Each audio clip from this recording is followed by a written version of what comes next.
Hey everybody, it's Tuesday, it's 3 o'clock, that means it's Tech Tuesday. Today I'm going to be talking a little bit about what's going on in broadband news. I'll be right back.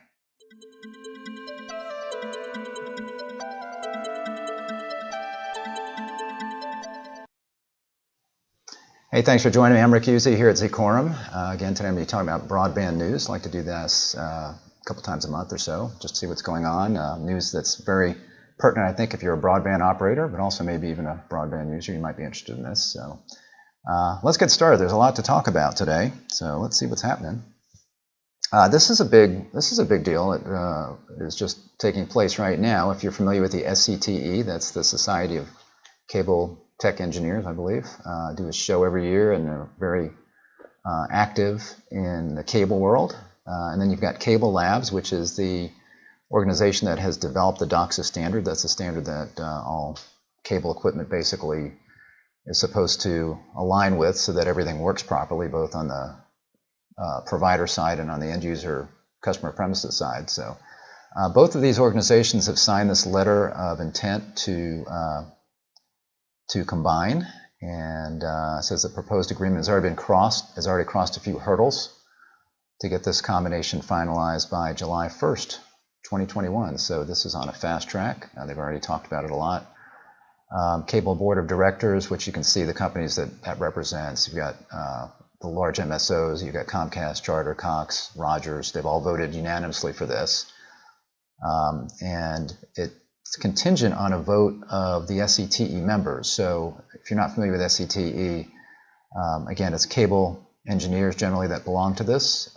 There's a lot of resources for them, training, kinds of things that they can leverage from that. So it's a great organization for them to belong to. And as part of this, they get a chance to vote in this. So they've set the vote for December 10th, 2020.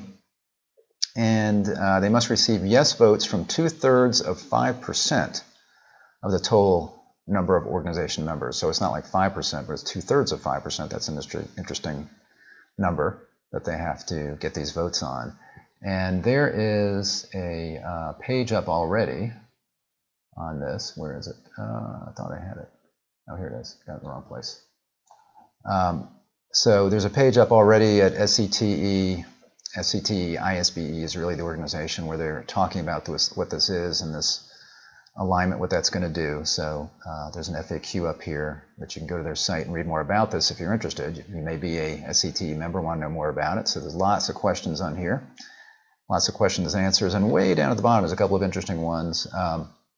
So what does a yes vote mean? Well, if they vote yes, then the SCTE ISBE will become a subsidiary of Cable Labs. So you've got Cable Labs that will be the parent organization, I guess. Then you'll have SCTE under that as a subsidiary. That would be effective January 1st, 2021, if that takes place. And then what does a no vote mean? If a no vote happens, then everything stays the same. And then the question would be, let's say for a member, what if I don't vote? In other words, what if you don't get enough votes maybe?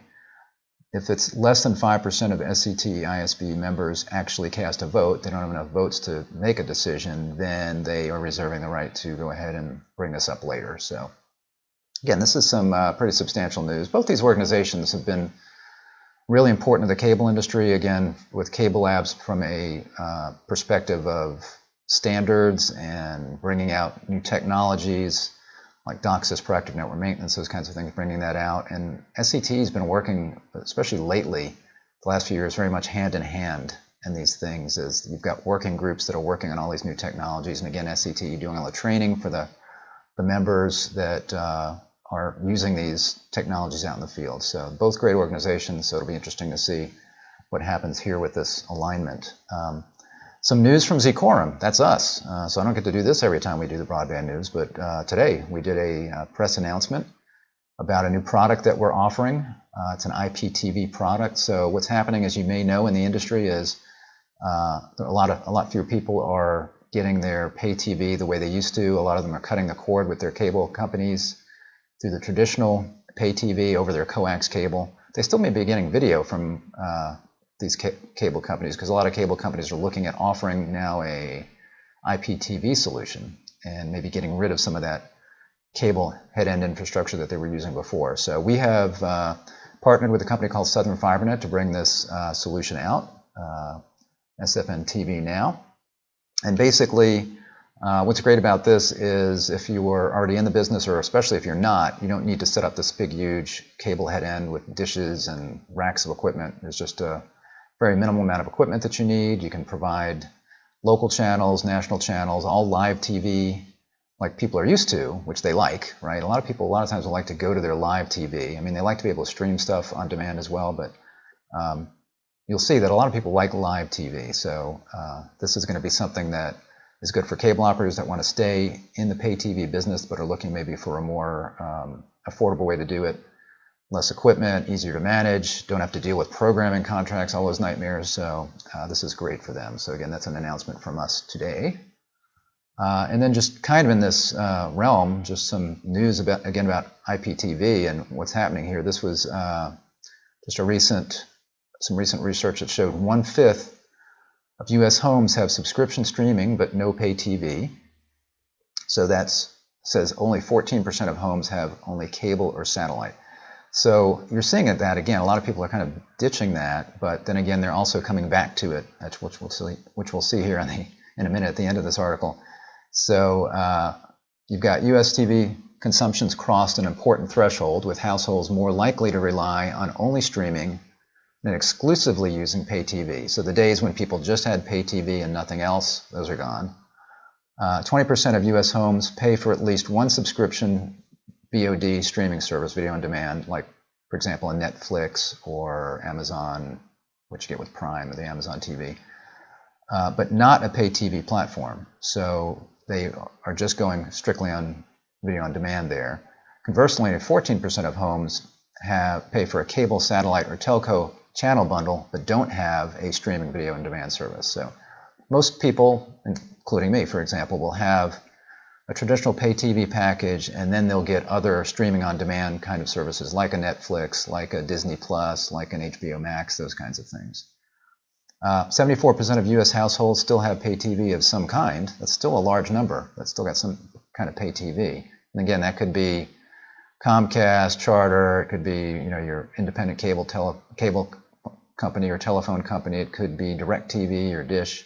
So you're getting some kind of pay TV package, whether it be cable or virtual MVPD. So that does include YouTube TV, which would be a virtual MVPD, somebody that's providing kind of a linear live channel lineup, but not over the traditional cable TV infrastructure.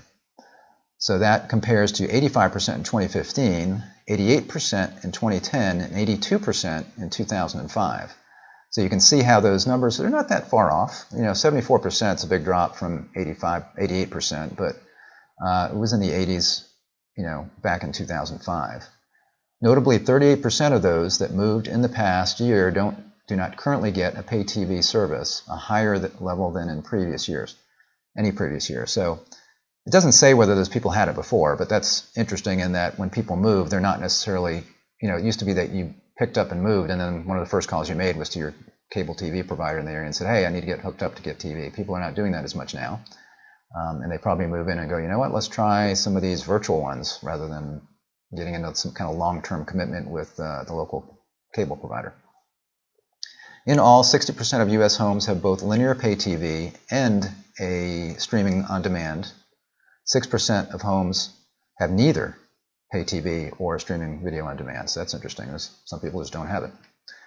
And again, here, this is interesting that you're seeing the market switch, and that's why this product that I was talking about, if you go to zquorum.com, you can read more about that. Just go under products and click on IPTV.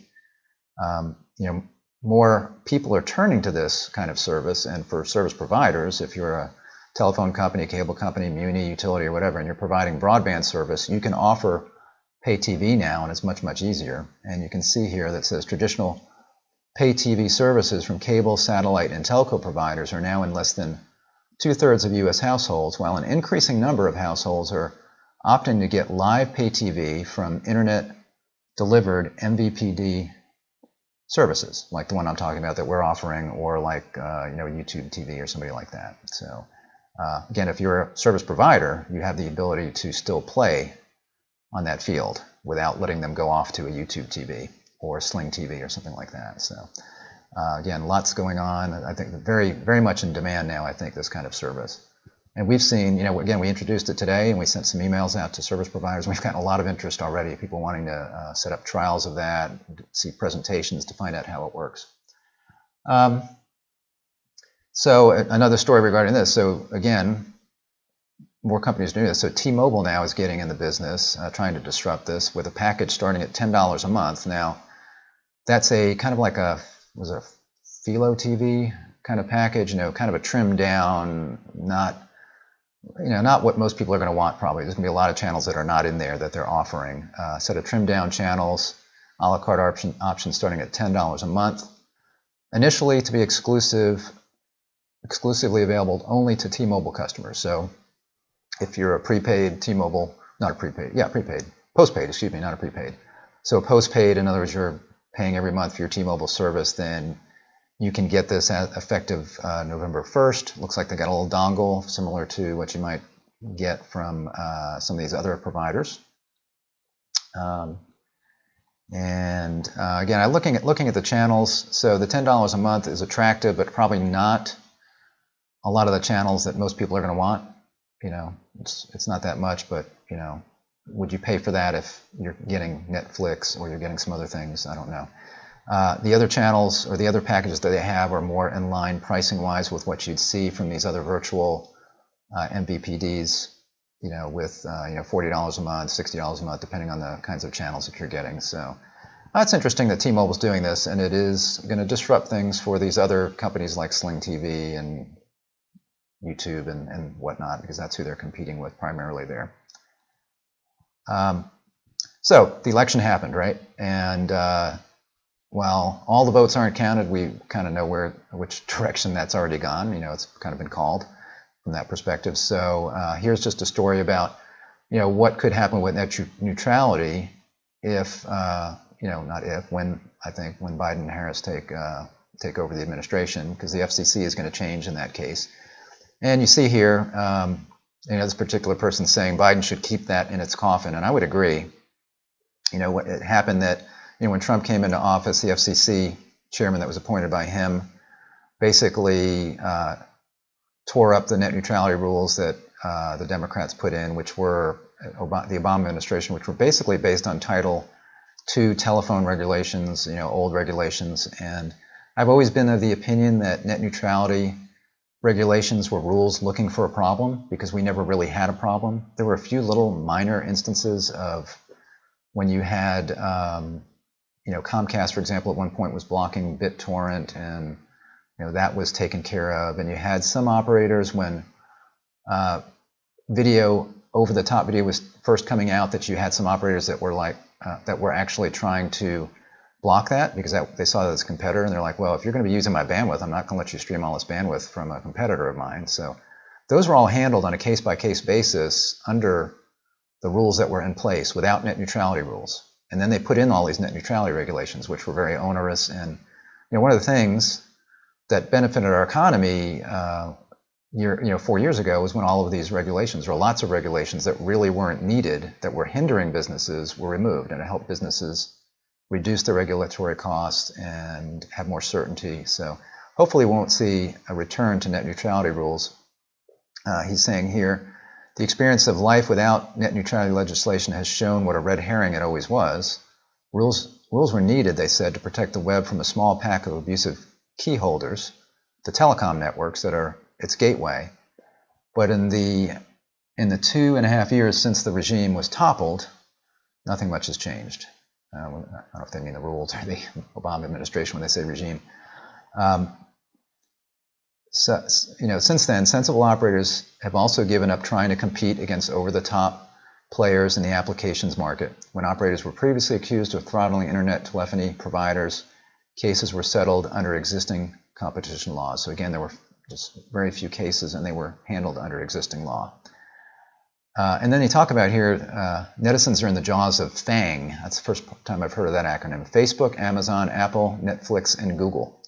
So that is something that I've always thought is where you have more chance for blocking things would be on the content side. And they never included net neutrality. So you had your telco operators, your cable companies, your telephone companies, and whatnot, and then you have your content providers like these guys, Facebook, Amazon, Netflix, Apple, Twitter. They don't have Twitter in here, Google. And we've seen, that they have a lot of control over the kind of information that you see. So it's not necessarily about blocking you from going to specific websites, although Google could do that. They can rank, if you're searching, they can rank things maybe that they don't like politically wise or for some other reason further down. And then you've got these social networks that are going to determine what you see in your social feed. So those are significantly impactful as far as net neutrality, I think, and where you can go. So if they were going to go ahead and put in net neutrality rules for the operators, they really needed to look at the same time at the content providers and make sure that those are neutral. And with Biden winning, I don't know if we'll see any legislation pass or any executive orders.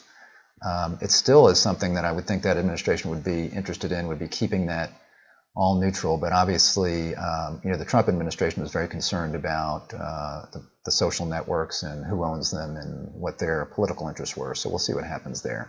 But again, net neutrality, hopefully they won't revisit that, but I have a feeling they will, because it's just something that anything probably that Trump took away, they're probably going to try to put back in. And that's a matter for the FCC. That's not something that's generally, unless they try to do legislation, that's something that the FCC can do on their own. All right, SpaceX. So SpaceX now has their pricing out, and we're learning more about this. Very interesting service. It doesn't look like I highlighted anything here, but so it's $99 per month for the subscription, plus a $4.99 upfront cost for equipment. And that's that, I've talked about it before, that UFO on a stick, and you can see right here a picture of it, and that's indeed what it looks like. It looks like a UFO on a stick. So it's kind of like a satellite dish, but it's not parabolic, because inside this thing is, it's parabolic probably on the inside, but inside this is a phased array antenna that is going to track these satellites, this constellation of satellites, as they pass over. So you can see here that what it looks like. And so again, they're now in basically full beta on this. So they've got more and more people signing up, and you can take a look right here, actually, at the unboxing of one. Looks like nicely packaged. There it is. There's a little dish. Put it on there, and that's what you got right there. And you got, again, this, you could use the stand right there and I guess put it outside somewhere. You just need basically a shot at the sky, or you can mount it on the house somewhere. So installation-wise, it's probably going to be, for some people, not so complicated if they can just put it out on the back deck. And for others, maybe a little bit more complicated if they need to mount it somewhere on their house. It's not like you're going to be, I guess it's possible you could stick it out a window depending on where that window is pointing. So I don't know all of the details yet, but that's what that's looking like. And then something else from space is Space Mobile's 5G. So this is a different company that's looking at operating the same kind of satellites, low Earth orbit satellites. So these are satellites that are maybe like 300 miles up in space versus 30,000. So they have much lower latency. So they are looking at putting up low Earth orbit satellites to do 5G. And Speedy 5G is coming from space. And what's interesting is there, a couple of the mobile operators, T-Mobile and Verizon, are urging the FCC to reject this. They're saying that they could potentially interfere with their own terrestrial network. And then NASA is also complaining. They're saying that space mobile satellites could cause unacceptably high risk of catastrophic debris-producing collisions. So back to SpaceX. So SpaceX already has 800 or so of these satellites in low Earth orbit, and they're planning on putting up, they've said it's, I'm trying to remember, it was 12,000 or maybe as many as 30,000 of these satellites up at some point. So SpaceX is going to have the space pretty crowded. There's going to be less space in space. And then you've got other operators. You've got Amazon was supposed to come out with a low Earth orbit constellation. You've got Telesat, I believe. So you've got others that are going to be, again, launching all of these satellites. Think about it like your road system. So instead of one set of roads, you've got a bunch of different people putting in lots of different roads. It's kind of like broadband today in a way. You might have, you've got fiber running from your phone company, you've maybe got coax running from your cable company, fiber and coax, and you got wireless coming in. So you've got different last mile options to get to your house. Well, here we've got more satellites in space, but obviously there are risks of collision. And SpaceX, Elon Musk has talked about how they've got technology in place that will automatically move these satellites out of the way if they get a request from NASA. You know, if there's going to be some kind of NASA satellite they're going to collide with, and they've got ways to move these satellites out of the way automatically. And hopefully these guys are working on it as well, that kind of technology. But it says they're one of 2 startups, the other is called Link, that wants to beam 5G signals directly to mobile users, existing mobile smartphones from low Earth orbit, using the incumbent wireless network operator's licensed spectrum holdings. So what they're talking about doing here is they'd actually have to work with T-Mobile and Verizon and AT&T, because they're not talking about setting up their own wireless network here on Earth. They're just talking about having these satellites up so that if you're on your phone and going through some area where you're in just a hole where you can't get cellular, then you actually could get it via the satellite. So if you're a T-Mobile customer and T-Mobile was using the service, then you could get it anywhere that you could have access to Sky. So that's what they're looking at doing. And it looks like AT&T is working with them, at least on testing. After testing its technology with AT&T, Space Mobile went public earlier this year, 110 million Series B round of funding. Today, the company counts around 160 full-time employees and hopes to begin launching its commercial satellites as early as next year. So they're way behind SpaceX, but they're not planning on having as many of these satellites up there. I think it was going to be more like 60. One reason NASA was concerned is they're a lot bigger, I believe, than the SpaceX satellites that are up there. So again, he said the company's satellites will be using low-band and mid-band spectrum holdings, including forthcoming C-band spectrum. So they're looking at using C-band as well. And they're saying that their business model is going to be as a wholesaler. So they will not sell its services directly to users, but will instead sell the use of its low Earth orbit network to mobile operators that can then bill customers for the ability to connect directly to satellites when their terrestrial network is not available. So it's kind of like roaming in a way, roaming via space. So you remember in the old days, you know, if you had your cell phone, you can roam today, right? It's all kind of reciprocal. It's not like you get a charge for roaming. But in the old days, really old days, if you had your mobile provider and then you roamed in another area, you might get a charge for that, the fact that you roamed out of their service territory. So that would be kind of like this. If you roam to an area where there are no cell towers due to just really a place where it's just hard to get cell service, then you'll have this opportunity, but you would be charged for that. So that's what's going on with that. More 5G news. So Verizon 5G Home is expanding to parts of Atlanta, where I am, Dallas, Denver, and San Jose. When I say where I am, I don't mean where I am. I mean in Atlanta, in certain limited areas. And because what this is talking about when they say 5G here, the 5G we were just talking about with that would use these satellites, that would be mid-band and low-band spectrum. So you're talking about something as fast as 4G or a little bit faster, depending on the spectrum that they're using there. You know, if they're using C-band, even faster a little bit. But it's still not the really, really fast 5G that a lot of people were hearing about, that there was so much hype about. And that's what Verizon is rolling out. It says the carrier announced that it's expanding the service on November 5th to parts of 4 new locations, again, Atlanta, Dallas, Denver, and San Jose. And that move makes 5G Home available in parts of 12 cities. So it says parts of 12 cities. And the reason for that is this is using millimeter wave. So the 5G Home offering relies on Verizon's millimeter wave network, a high-frequency version of 5G that can offer download speeds well above 1 gigabits per second, but with a range that's much more limited than traditional lower-frequency wireless networks. And they're saying typical download speeds would be 300 megabits per second with peaks up to 1 gigabit per second. So that's really fast. But again, the issue with millimeter wave is its attenuation. So it doesn't go through lots of leaves. It's even affected by moisture in the air because the wavelength is so small. Won't go through walls at all. So you have to have lots of cell towers, and they don't have to be cell towers. They're called microcells, and they can be on light poles and on buildings, but they need to be close enough to each other where you have line of sight. And they can't even be that far away from each other because, again, even moisture in the air can start to attenuate that signal. and you've got to, you can't be going through lots of leaves, and if it's raining, forget about it. So as far as leaves and moisture. So this is the way that Verizon has been approaching the 5G market, more targeted in these urban areas with small cells where people can get this very, very fast 5G service, generally outside, but you see here it says home service.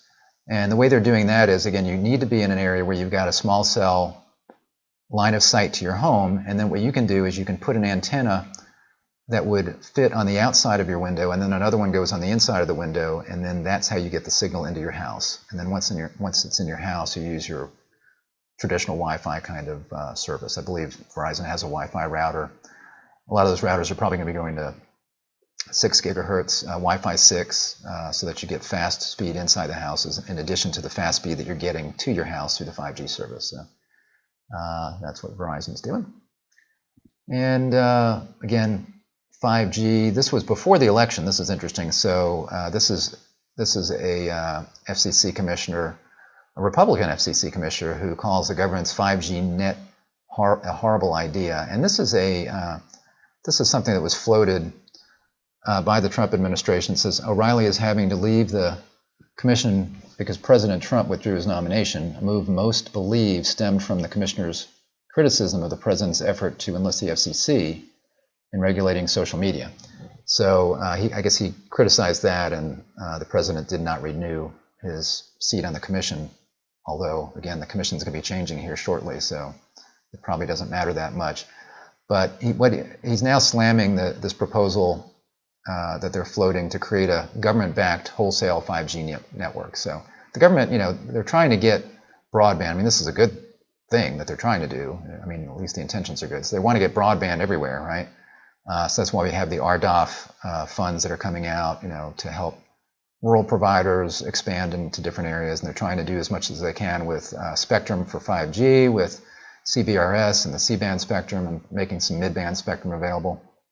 And they were looking at maybe making this national 5G network. It says the DoD has asked for comment on the government partnering with the private sector, so it would be a public-private partnership, to secure the next generation of wireless internet access, which will be the conduit for an Internet of Things world that will connect myriad systems from power grid to medical devices to toasters, so your smart toaster.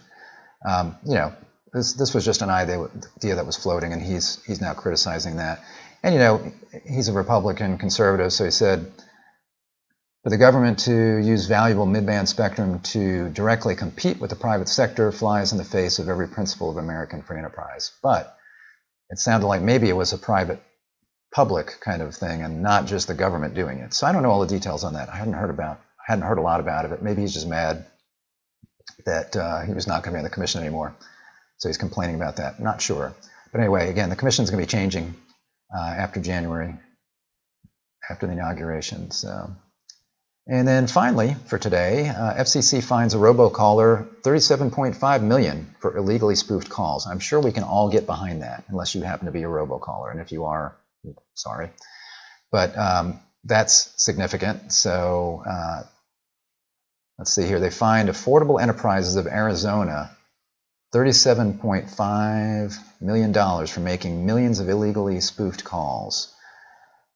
It apparently was not about your car warranty, which was very surprising, because I don't know how many of those I've gotten. So according to the FCC complaint, Affordable Enterprises of Arizona spoofed phone numbers belonging to Arizona residents as well as unassigned numbers. And that's what they do, right? So when you get those calls, you look on your caller ID and it's your local area code or one that's near you, and you go, oh, I wonder if I know this person. You wind up picking up the phone, and then it's a scammer, right?